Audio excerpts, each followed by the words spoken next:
बघता ना? हा.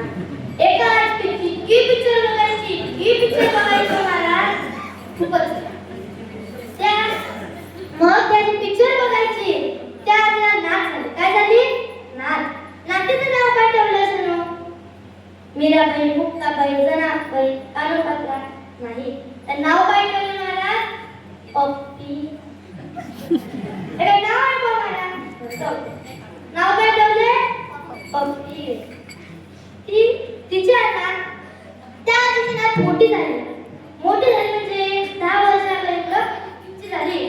आणि मग ती आजी आणि ती पंढरपूरला वारीला जातात. कुठं जातात? वारीला. आपल्या शेगावात दर्शन येतात आणि पंढरपूरला निघतात. एका छोट्याशा गावी गाडी थांबते. ती आजी म्हणते, ओय कंडक्टर दादा, ए कंडक्टर भाऊ, अरे मी दिवस रात्र उभी आहे रे, तू मला नको घेऊ पण माझी पप्पी घे. महाराज तो दवाखान्यातच गेला. आजी इतकी हट्टी होती घरीच गेली. तिथंच खुर्ची टाकली आणि मग म्हणाले, अरे कंडक्टर, ही काय झोपायची वेळ, तू मला नको घेऊ पण माझी पप्पी घे. महाराज बघतो कोमात.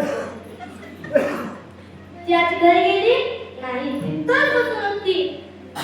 तिने तिच्या नातीला शेप आणायला लावले. काय शेप? आणि तिथंच बसली. तो शुद्धीवर आला कंडक्टर आणि म्हणाला, आजी, ओ आजी, तुमच्या म्हणण्याचा अर्थ तरी काय होता? हो, तुमच्या म्हणण्याचा अर्थ तरी काय होता? ती आजी म्हणते, अरे कंडक्टर, माझ्या नातीचं नाव पप्पी आहे. माझं म्हणणं होतं, तू सीटवर बसायला मला नको घेऊ पण माझ्या पप्पीला घे.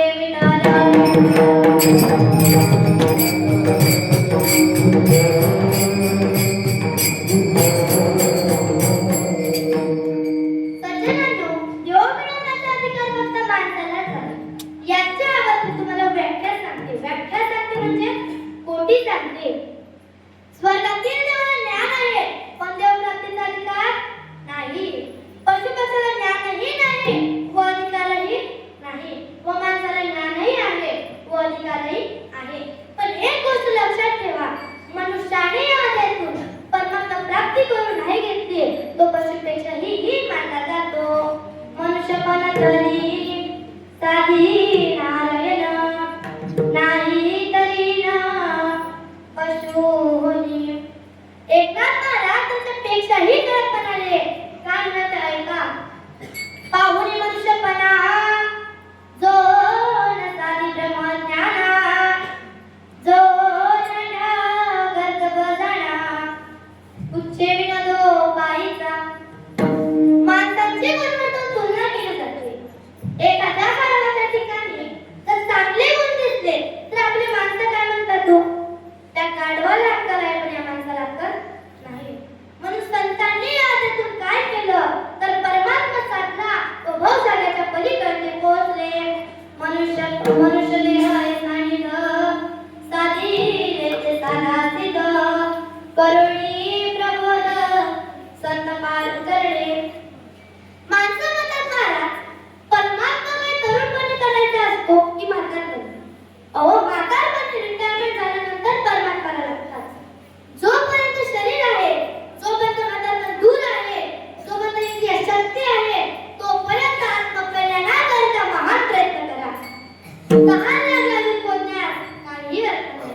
म्हणून शास्त्रकार सांगतात, यावत संस्थमिदं कलेवरं गृहं, यावत् चंदुरे जरा, यावत् चेन्द्रिय शक्तिरप्रतिरता, यावत् जन्मायुष आत्मश्रेष्ठितादेव विदुषा, कार्या प्रयतो महान्, रोगदीप्ते भवदुपखलनं, प्रकृतमिनायुष विफला विभागा.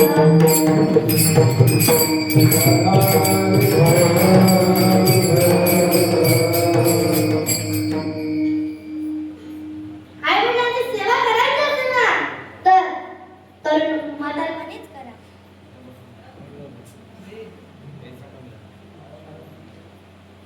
हॅलो, आई-वडिलांची सेवा करायची असेल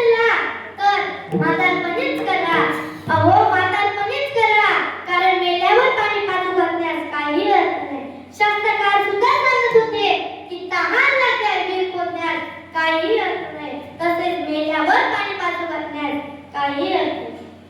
अहो आई माहिती का तुम्हाला? आई शब्दाचा अर्थ माहिती आहे का? आई शब्दाचा अर्थ माहिती आहे का? नाही? चला मी सांगते. आ म्हणजे आत्मा, ई म्हणजे ईश्वर, तोच खरा परमेश्वर असतो. अहो आई घराची राखण असते तर बाप घराचं झाकण असतो. आई घराची राखण असते तर बाप घराचा झाकण असतो. त्याच आईसाठी मी गाणं सांगते. आई माझी मायेचा सागर दिला तिने जीवनाकार. आई वडील घे.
काय करू राहिली ना आणखी असं नका करू असं.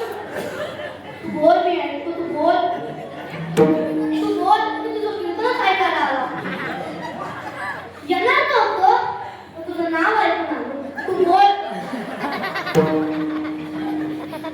मला मी कीर्तन करण्यासाठी आले हो कशासाठी नाही तर कीर्तन करण्यासाठी आले म्हणून कीर्तनात ताट बसायचे कधी पण ताट बसायचे मांडी घालून बसायचे मुखाने नामस्मरण आणि हाताने ताडी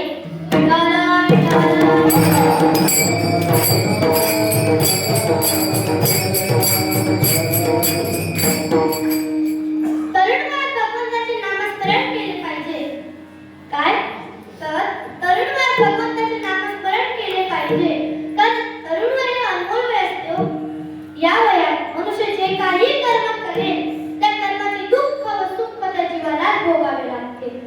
मग हे दुःख भाव कमी होण्यासाठी देवाची शक्ती प्राप्त होण्यासाठी नरकाचा उद्धार करण्यासाठी तरुण वयातच परमात्म्याला लागण्यासाठी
रामकृष्णाने म्हणायला सांगितले तर रामकृष्णाने म्हणतात. विठ्ठला म्हणायला सांगितले तर विठ्ठला म्हणतात. सांगण्याचा तात्पर्य जर सर्व जीवन आपण संसाराच्या चिंतनातच घालवले असेल त्याच्याकडून नामस्मरण झाले तर ते देवाला पोहोचते पण ती देवशक्ती त्यांना मिळत नसते. ही देवशक्ती फक्त तरुण वयातच मिळत असते. नामस्मरण का करायचे असते? कारण तरुण वय अल्लड वय असते. या वयात मुलाचे विचार मन स्थिर असते. त्या मनाला व विचाराला स्थिर फक्त नामस्मरणच करते. अहो यांना त्याचा अनुभव नसतो. कोण कधी फसवेल कोण कधी घात करेल हे सांगता येत नाही. हल्लीच्या मुलांना नेट टीव्ही मोबाईल घेण्याची वेळ लागल्यामुळे त्यांच्यात वाईट विचार येतात. बारीक सारी गोष्टीवर चिडतात त्यांना लगेच राग येतो आणि काही वेळ तर मनात बसल्यामुळं ही मुलं दुसऱ्याला घात करतात. अरे पैशासाठी विचार करतात. पैसा श्रेष्ठ व संस्कार कमी आहे अशी या तरुणांची अवस्था असते. म्हणून भगवान विठाला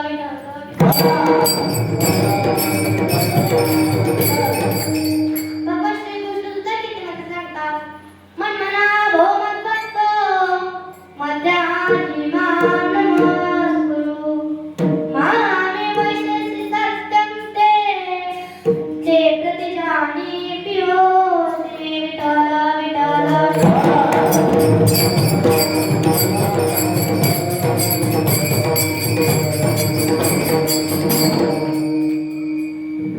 संसारातून काढून देवाकडे लावले करतात. संशयित आहे तुकाराम महाराज सांगतात मन हे व्रतासाठी झाले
परमार्थ प्राप्ती करून घेण्याकरता सत्काच मुलाला किती दूर करावे हेच महाराज अभंगाच्या दुसऱ्या चरणात सांगतात.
योगशास्त्रामध्ये एक वाक्य आहे, एक वेळा जेवतो तो योगी, दोन वेळा जेवतो तो भोगी, व शेळीसारखा सतत चरत राहतो तो म्हणजे रोगी.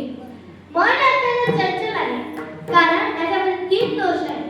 पहिला आहे मल दोष, दुसरा आहे विसरित दोष, व तिसरा आहे अवरत दोष. पण याचा एक चांगला गुण आहे, जर हे मन देवाकडे लावले तरच ते स्थिर राहील. एकदा काय झालं, एका मूर्तिकाराने श्रीकृष्णाची सुंदर अशी मूर्ती बनवली. काय? तर श्रीकृष्णाची सुंदर अशी मूर्ती बनवली. मूर्ती एवढी मनोहर होती की लाखो मूर्तिकारांमधून त्या मूर्तीला प्रथम क्रमांक आला. पत्रकारांनी मूर्तिकाराची मुलाखत घेतली आणि लाखो मूर्तिकारांमधून आपल्या मूर्तीला प्रथम क्रमांक आलाय. तो मूर्तिकार सांगतो, माणसाचे सुद्धा असेच आहे.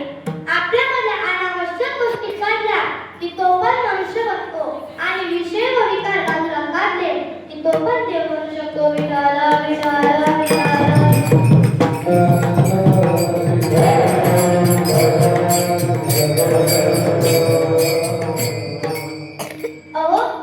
अहो या देशामध्ये अशी फार काही लोक पाहायला भेटतात.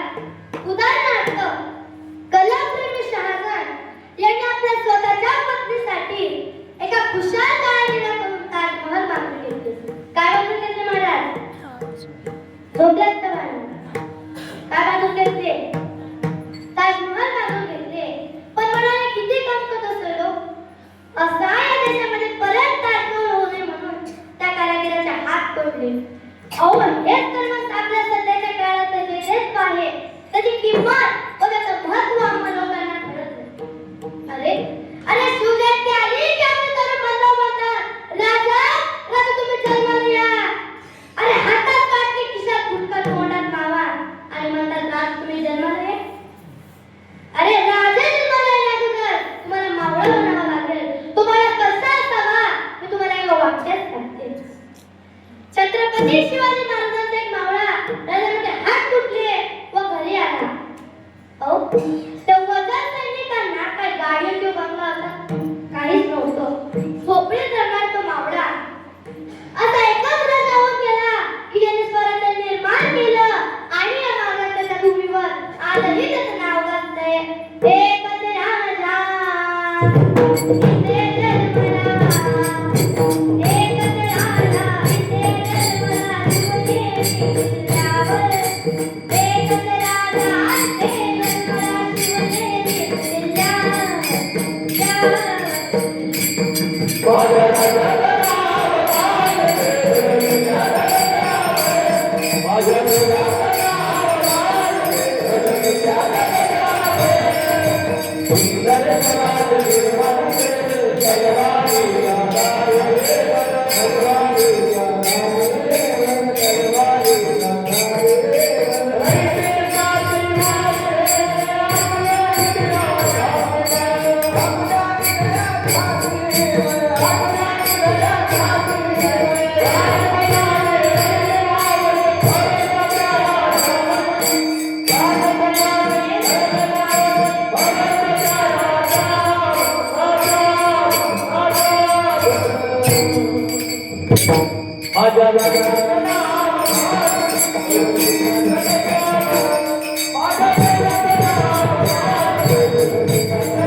छत्रपती शिवाजी महाराज की, धर्मवीर संभाजी महाराज की, दारुपिणार माताची. अरे काय झालं? विठाला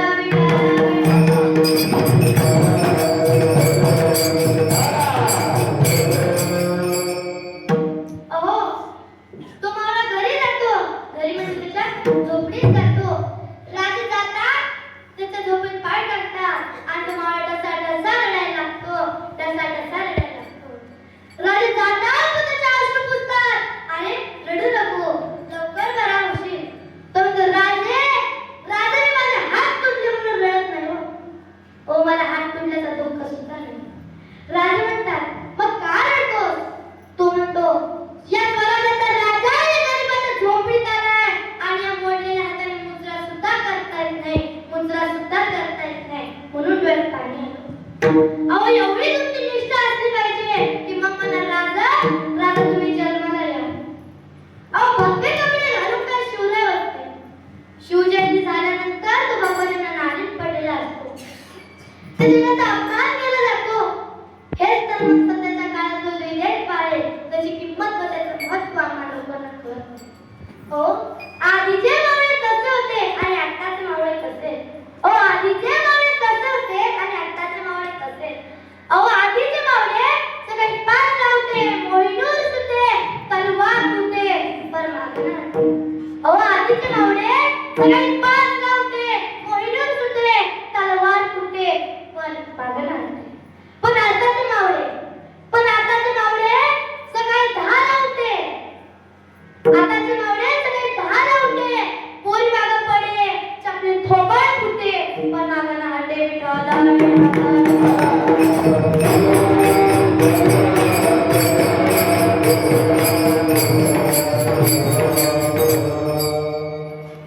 एकदा काय झालं, एक जपानची तरुण स्त्री एका खुशाल कारागीर विठाला विठाला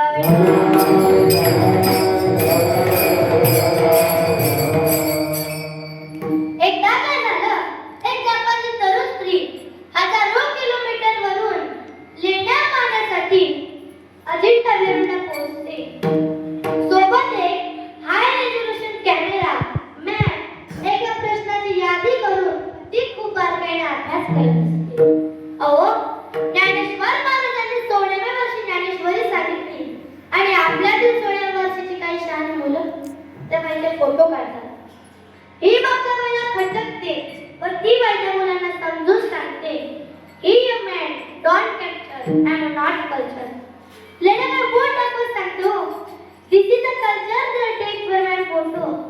तरी ती मुलं ऐकत नाही आणि म्हणतात, ma'am one photo you and ma'am one photo you. अहो ती बाई कंटाळून ठीक आहे म्हणते, तर ही मुलं त्या बाईच्या खांद्यावर हात ठेवून फोटो काढतात. असले प्रकार वेरूळ गाव भागात बऱ्याच ठिकाणी घडतात. अहो हीच बाई जपानला जाऊन तिथल्या लोकांना माहिती देते की कैलास मंदिर असं जगातील एकमेव मंदिर आहे की जे वरून खाली बांधण्यात आले. की कैलास मंदिर असं जगातील एकमेव मंदिर आहे की जे वरून खाली बांधण्यात आले. पण आपल्यातीलच काही शहाणी मुलं घरी जाऊन काय म्हणतात, काय मस्त होती ना, हा बघ इथला फोटो, हा बघ तिथला फोटो. एखाद्या लेण्याजवळचा फोटो इंस्टा फेसबुकला टाकला की मी लगेच कमेंट करतात, ब्रो ऑर लुकिंग हिरो. अहो दिसत नाही की हजारो वर्षाची कलाकृती आमच्या इंजिनियरला लागत. अशी कलाकृती, हा कलाकृतीचा अप्रतिम नमुना आपल्या देशाची शान आहे. पण आपल्यातीलच काही छोटी मुलं दिलाच्या पानात A for apple, B for ball, C for cat असे लिहितात. पण त्यांना काय माहिती असतं? A for army, B for Bharat आणि C for Chhatrapati Shivaji Maharaj. C for Chhatrapati Shivaji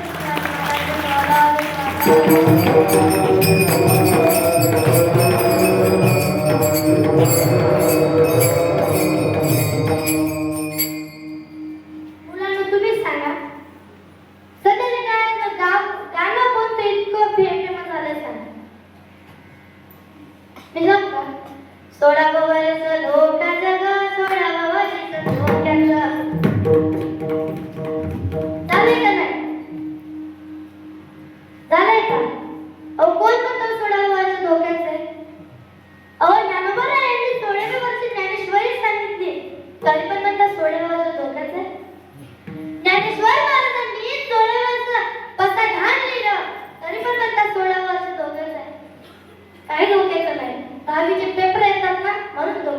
Vitthal Vitthal Vitthal.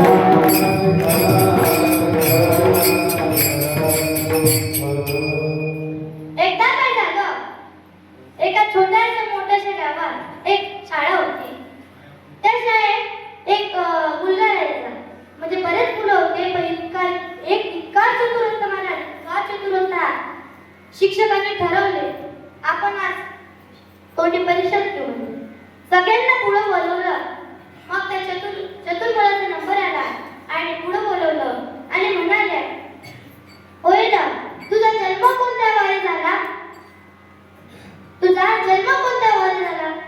तो म्हणाला, सर माझा जन्म बुधवारी. सर म्हणाले, बरं ठीक आहे. तो मुलगा म्हणाला, सर मी एक तुम्हाला प्रश्न विचारतो. सर म्हणाले, बिनधास्त विचारले, तर शिक्षक आहे, मला सगळे प्रश्न माहिती आहेत. मग तो मुलगा म्हणाला, सर बरं तुम्ही शिक्षक आहेत ना, तुम्हाला प्रश्नच विचारते. तुमचा जन्म कोणत्या वारी झाला?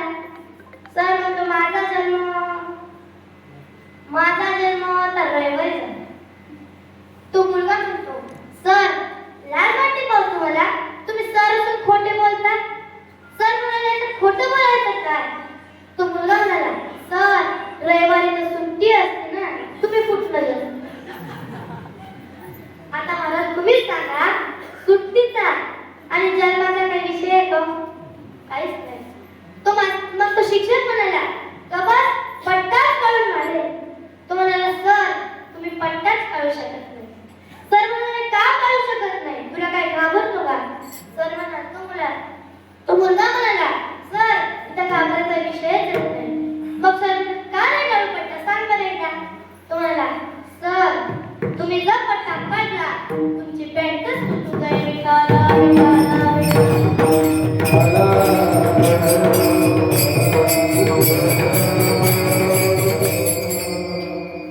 आता सध्याच्या काळात काय झालंय, मुलं जास्त आणि मुली कमी. बरोबर का नाही? मुलं जास्त आणि मुली कमी झाल्या तर मुलं काय म्हणतात, कधी होईल माझं लग्न, कधी कधी? अहो ज्याला घाई पडली ना लग्नाची, अवघड आहे मग त्याचं. अहो दुसऱ्याकडे कशाला जातो?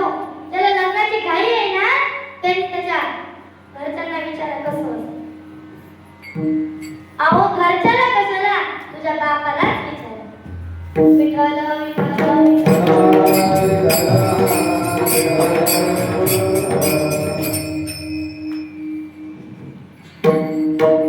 उमेश महाराज कॉलेज सांगू का? माहितीये का बायांचा तोंड काय असतं भांडण? सांगा बरं का, मी बघितले तुमचं भांडण, पट्टे लोक बोलवले. काय असतं? राहू द्या, हसू नका एवढ्या. पुरुष मंडळी आमचे साधे घाबरतात तुम्हाला. 100% माझं काही 100 केले ते 7 मी ऐकलंय त्यांचं. मी आहे म्हणून टिकली, नाही तर दुसरी असती तर केव्हाच गेलेली असती. महिला म्हणतात, तुम्ही पण एवढ्या उडू नका म्हणतात. आमचे पुरुष मंडळी काय, अगं हे तू गेली असती तर दुसरी आणलीच असती. विठ्ठला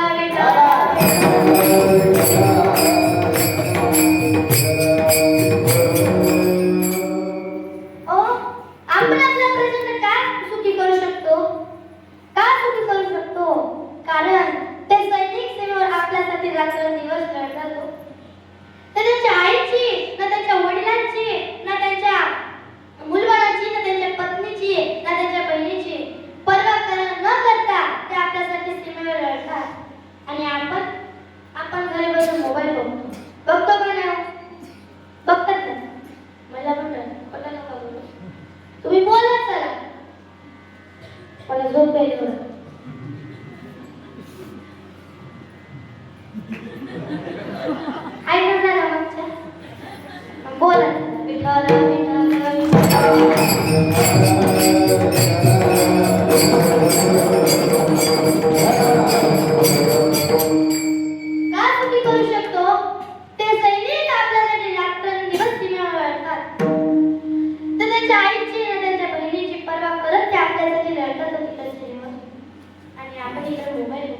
हे करीते या रक्षाबंधनाला नाही, पुढच्या रक्षाबंधनाला.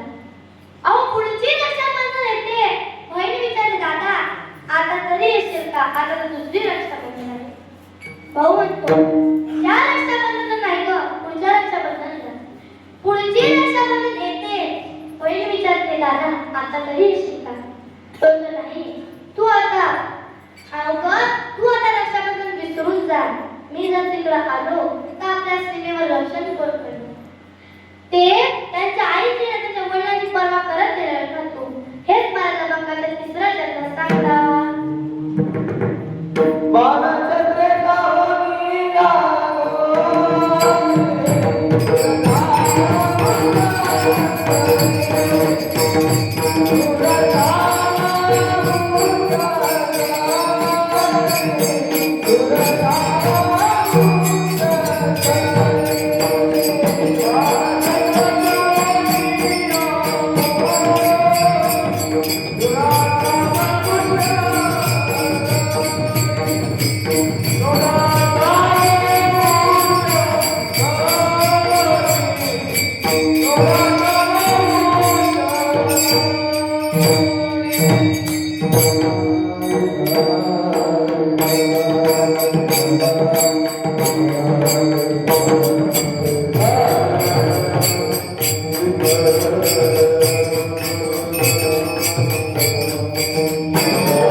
सगळ्यांनी म्हणजे माझं म्हणणं असते की ज्याला हात आहे ना त्यानेच वरती, नाही तर बघा बरं का, ज्याने हातात पाय ठेवले त्यांना जर चुकून दुनिया झाला तर आणि बाबा असं काय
तुम्हाला हाती खाली घ्यायला कोणी सांगितलं?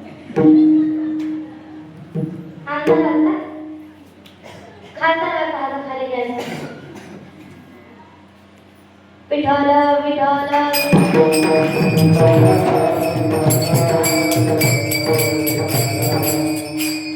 यानंतर जो दुष्टाने दिला आहे तो आहे श्रेष्ठ असणाऱ्या सतीचा. तिला सती असे का म्हटलेले आहे हो? कारण तिने आपल्या पतीसाठी अग्निप्रवेश केला म्हणून तिला सती असे म्हटलेले आहे. हेच काळाच्या बापाच्या चौथ्या जन्मात सांगतात.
मला माहितीये तुला झोपा लागल्या 10 मिनिटाला पहिले कर संपून टाकू विठाला विठाला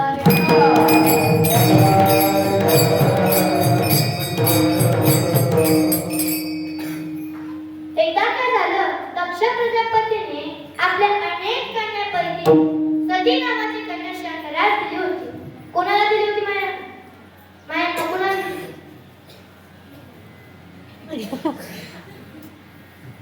बोलत चला कोणाला दिली?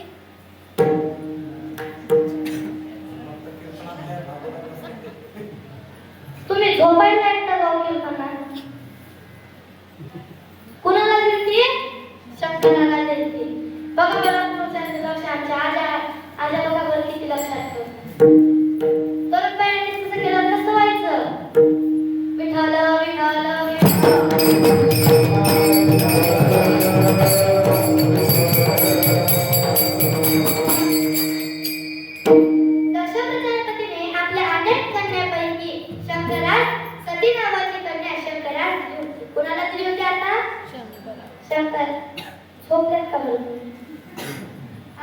पत्नी आहे.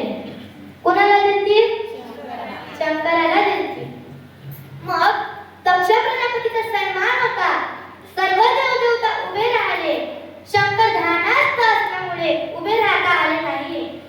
दक्ष प्रजापतींना राग आला व म्हणाले, हा आपला जवळी असून आणि आपला सन्मान नाही तर अपमान केला. या गोष्टीचा राग करून दक्ष प्रजापतीने दक्षिण यज्ञ केलं. काय केलं महाराज? पुरुष मंडळी काय केलं? काय केलं? दक्षिण यज्ञ केलं. त्यामध्ये सर्व देवदेवतांना आमंत्रण केले होते, पण शंकरास आमंत्रण केले नव्हते. या गोष्टीचा विठाल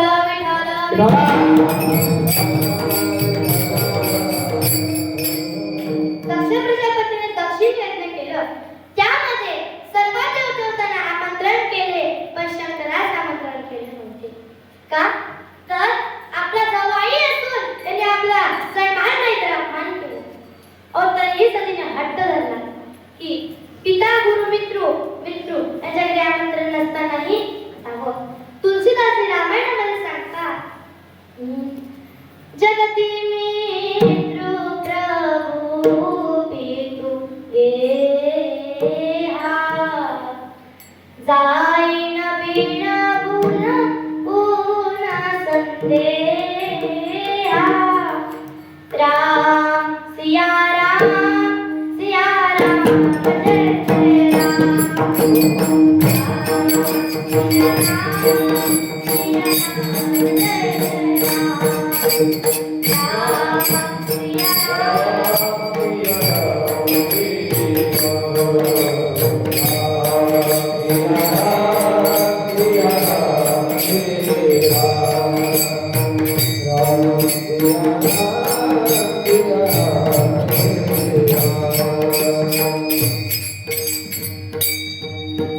जय जय तरीही सतीने हट्ट धरला व तिथं गेल्यावर वडिलांनी बघून न बघितल्यासारखं केलं.